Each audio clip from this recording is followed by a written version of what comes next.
Hi, this is Angela from A Cat Among Books, and today I have for you a book review of Lock and Key, a young adult contemporary book by Sarah Dessen.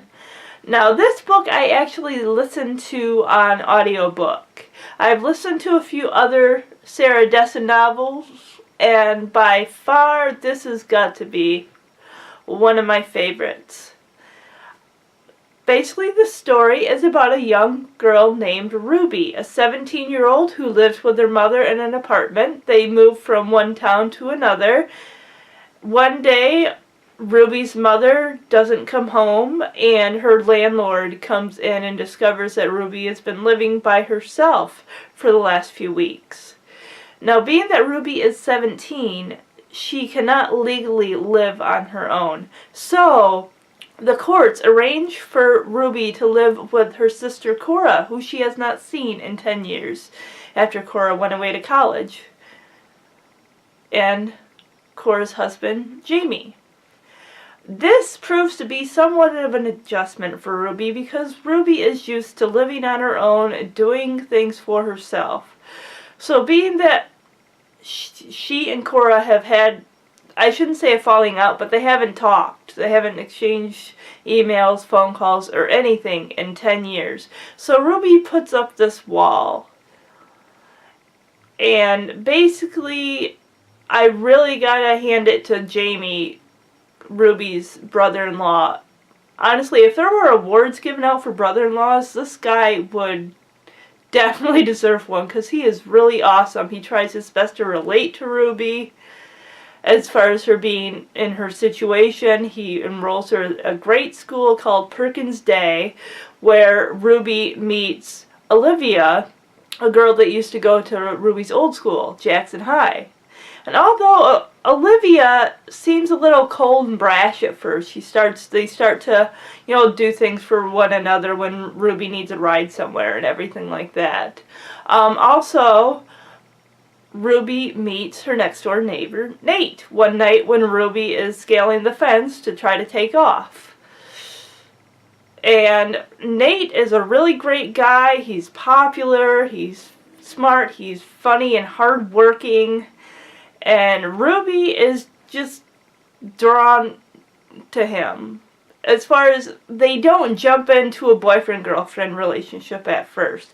It's more of a friendship, and Ruby kind of wants to keep it that way. She doesn't want any real attachments. But along the way, throughout the book, they get close. Ruby helps Nate with his job. Basically, Nate and his father have a business that goes around and helps people with any, pick up their dry cleaning, get their groceries, send their bills out for them. Excuse me. So, Ruby's been helping Nate with that.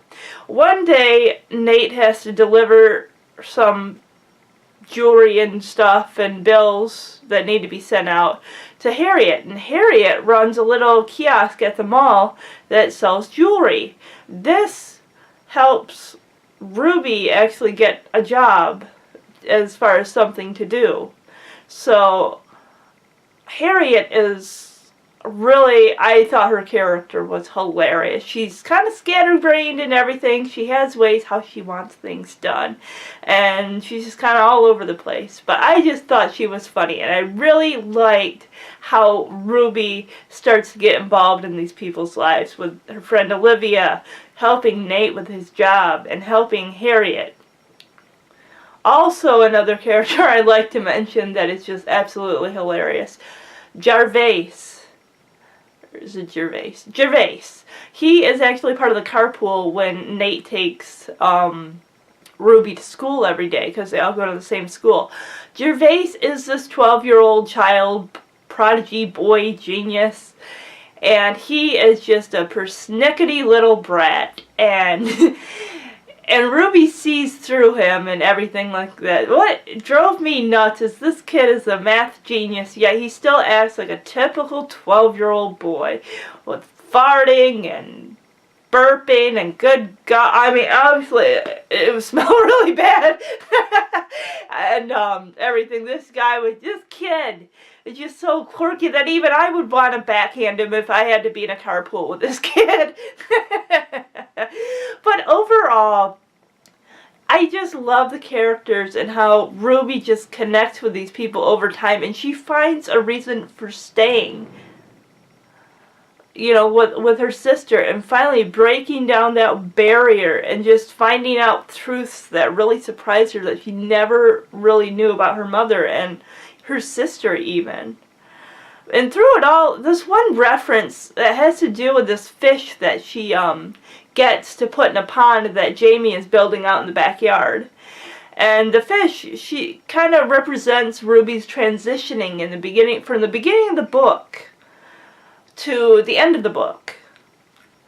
Also, I think I forgot to mention that Jaimie is one of the creators of the YouMe.com page, which is kind of like our version of Facebook. And another thing I like about these Sarah Dessen novels, especially this one, is the references throughout all the other books. It's almost like, it's like, where's Waldo? Like, oh my gosh, I remember that place. They mentioned Jackson High. Perkins Day gets a couple mentions. A few characters from other books get mentions. And everything. It just, although some of the other books I've kind of had to put a stop to. Along for the Ride, I was listening to that one. I don't even think I got very far in that. I didn't like it. Something about the character. Another book that I was listening to by Sarah Dessen, that I would have just said, meh, I'm not into it. The Truth About Forever. I didn't care for that one either. The only one that I didn't hugely care for, that I stuck with, was This Lullaby. I'm sorry I'm getting off track on other books and everything like that, but This Lullaby, I wanted to mention that as well, is I stuck with that because I liked Dexter. Dexter was the only person that really seemed to have a redeeming quality in him. I didn't care for the main character. Gosh, what the heck is her name? It might have started with an R. Remy, that's it. You know, what's funny is, with the recurring characters, like I was saying, is Remy and Dexter make an appearance in Just Listen. Now, Just Listen was the first book I actually read by Sarah Dessen. So I was like, oh, these characters appear in another book. This, Remy, she sounds kind of like a bookworm, you know, nerdy, what have you. Well, boy, was I pleasantly surprised by the fact that this girl was I'd like to just say whole bag. I'm sorry I'm stereotypically, stereotyping characters and stuff like that, but my good grief. Her and her friends alone. Just out screwing guys, and how they have this, you know, 3-week dating period, or however that Remy does it. It's like, why would you do that to a person? I mean, if you're gonna do that to a person, at least be upfront with them and see if that's the kind of thing that they're into, if they're not in for 2 long-term relationships. But don't just dump them like, oh, I'm done with you, like a used piece of trash. No one deserves that, that's for sure.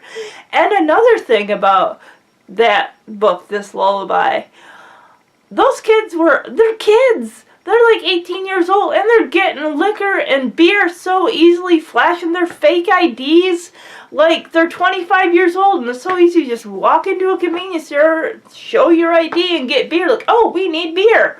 Like, give me a break. I'm sorry, but if kids are like that nowadays, I seriously, and I said this in my Goodreads review, I feel really bad if these are the kids that are going to be taking care of me once I get to old age. You know, there's more to life than dating. There's more to life than sex. There's more to life than going out drinking and partying. Because once you get to be an adult, you have responsibilities, you get married, you have kids, a job, and bills. You don't get your childhood back. And I'm sorry for rambling, but if I could go back and be a kid again, I certainly wouldn't go out and be doing that stuff. I mean, if you want to hear about my childhood, it was mostly probably pretty boring to those of what kids would do today. I didn't get those luxuries as a kid. I didn't get to go out and go party and have a bunch of friends and go out drinking and screwing guys every other week. I didn't get that. I'm sorry to be honestly ranting when this started into a book review and turned into a second book review. But overall, I'm just going to say I like Sarah Dessen's writing in some of her books. Lock and Key was good. This Lullaby, not so much. It's probably because, like I said, with the non-redeeming characters of this Lullaby, I only wanted to see how it ended, and I honestly, if I were Dexter, I wouldn't have went for Remy the way that if she treated me like that. I'd say hit the road. I don't want nothing to do with you. But, so, I'm going to end this video and just say, hey, if you've read these books, tell me if you agree with what I have to say, or even if you don't, then let me know. So, to conclude, everybody have a wonderful sunshine day. If the sun's out, definitely go and enjoy it. Spring is on its way, or it's pretty much here now, since we're in the middle of April. So, have fun and just enjoy life, because before you know it, you're going to be saddled with a bunch of responsibilities, and you're going to want to long for those days when you can be carefree and have no responsibilities. So, have a wonderful day.